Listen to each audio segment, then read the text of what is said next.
ಶಾಸ್ತ್ರಿಗಳೇ, ಇನ್ನು ಮುಂದಿನ ರಾಶಿಗಳಾಗಿರುವ ಸಿಂಹದಿಂದ ವೃಶ್ಚಿಕ ರಾಶಿವರೆಗೂ ಫಲಾಫಲ ಹೇಗಿದೆ ಇಡೀ ವಾರ ನೋಡ್ತಾ ಹೋಗೋಣ.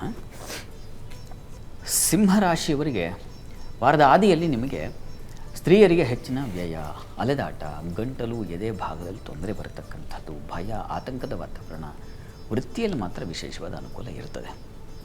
ನೋಡಿ, ಮೊದಲಿಗೆ ಈ ಭಯಗಳನ್ನು ನೋಡಿಕೊಂಡ್ರೆ ಎಲ್ಲಿ ತೊಂದರೆ ಇದೆ ಅನ್ನೋದು ಗೊತ್ತಾದರೆ ಆಮೇಲೆ ಆ ಭಾಗದಿಂದ ನಾವು ಹೊರಗಿರಬಹುದು. ಮುಖ್ಯವಾಗಿ ನಿಮ್ಮ ರಾಶಿಯಿಂದ ಈ ಕರ್ಮಸ್ಥಾನದಲ್ಲಿ ಶುಕ್ರನ ಸಂಚಾರ ಆಗುತ್ತೆ, ಸ್ವಕ್ಷೇತ್ರದಲ್ಲಿ ಸಂಚರಿಸ್ತಾನೆ. ಇದನ್ನು ಮಾಲವ್ಯ ಯೋಗ ಅಂತ ಕರೀತಾರೆ. ಸುಖಭುಕ್ತ ಸುವಾಹನ ಯಶಾಹ ಅಂತ ಹೇಳುತ್ತೆ. ವಾಹನ ಸೌಖ್ಯ ಆಗಬಹುದು, ವೃತ್ತಿಯಲ್ಲಿ ಒಂದು ಒಳ್ಳೆಯ ಸ್ಥಾನಮಾನ ಆಗಬಹುದು, ಪ್ರಶಂಸೆ, ಗೌರವ, ಐಡೆಂಟಿಟಿ ಸಿಗ್ತಕ್ಕಂಥದ್ದು, ಕಲಾವಿದರಿಗೆ ತುಂಬ ಉತ್ಕೃಷ್ಟವಾಗಿರ್ತಕ್ಕಂಥದ್ದು.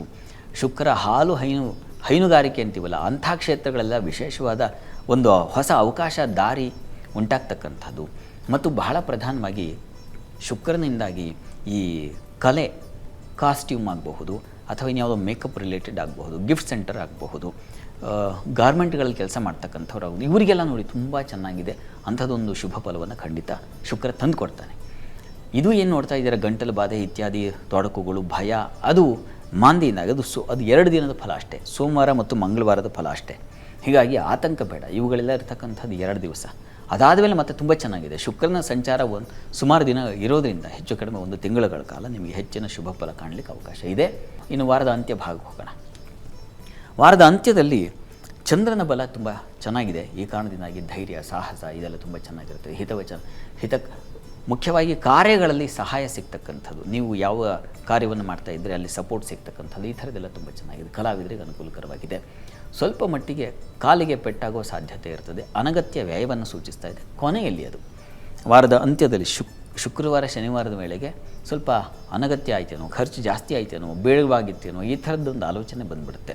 ಹೆಚ್ಚಿನ ಪಾಲು ಚೆನ್ನಾಗಿದೆ. ಸಹೋದರ ಸಹಕಾರ, ಸೇವಕರ ಸಹಾಯ, ಇನ್ಯಾವುದೋ ಒಂದು ಕೆಲಸಕ್ಕೆ ನಿರೀಕ್ಷೆ ಮಾಡ್ತಾಯಿದ್ರೆ ಯಾರು ನಿಮಗೆ ಗೊತ್ತೇ ಇಲ್ವೋ ಅಂಥವರಿಂದ, ಅಪರಿಚಿತರಿಂದ ಸಹಾಯ ಸಿಗ್ತಕ್ಕಂಥದ್ದು, ಈ ಥರದ್ದೆಲ್ಲ ತುಂಬ ಚೆನ್ನಾಗಿದೆ. ಹೀಗಾಗಿ ಶುಕ್ರ ಚಂದ್ರರು ಕೊನೆಗೆ ಶುಕ್ರವಾರದ ವೇಳೆಗೆ ತುಂಬ ಅನುಕೂಲ ಉಂಟು ಮಾಡಿಕೊಡ್ತಾರೆ. ನಿಮಗೆ ಖರ್ಚಾಗಬಹುದು ವಿನಃ, ಆದರೆ ದೇಹಕ್ಕೆ ತೊಂದರೆ ಆಗೋದಿಲ್ಲ, ಕೊರತೆ ಆಗೋದಿಲ್ಲ. ಆ ಥರದ್ದೊಂದು ಫಲ ತುಂಬ ಚೆನ್ನಾಗಿದೆ. ಪ್ರಾರ್ಥನೆಗೆ ಏನಪ್ಪ ಮಾಡಬಹುದು, ಸಿಂಹರಾಶಿಯು ಶಿವಕವಚವನ್ನು ಕೇಳಿಸ್ಕೊಳ್ಳಿ.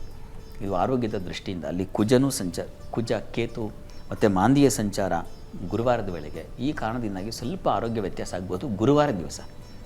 ಅದು ಸ್ವಲ್ಪ ಆ ನಿವಾರಣೆಗೆ ಶಿವಕವಚ ಪಠಣ ಮಾಡಿ. ಶಿವ ಪ್ರಾರ್ಥನೆ ಮಾಡೋದ್ರಿಂದಾಗಿ ಎಲ್ಲ ತೊಡಕುಗಳಿಂದಲೂ ಹೊರಗೆ ಬಂದುಬಿಡಬಹುದು. ಸಿಂಹರಾಶಿಯವರು ಅದನ್ನು ನಿರಂತರವಾಗಿ ಮಾಡಿ.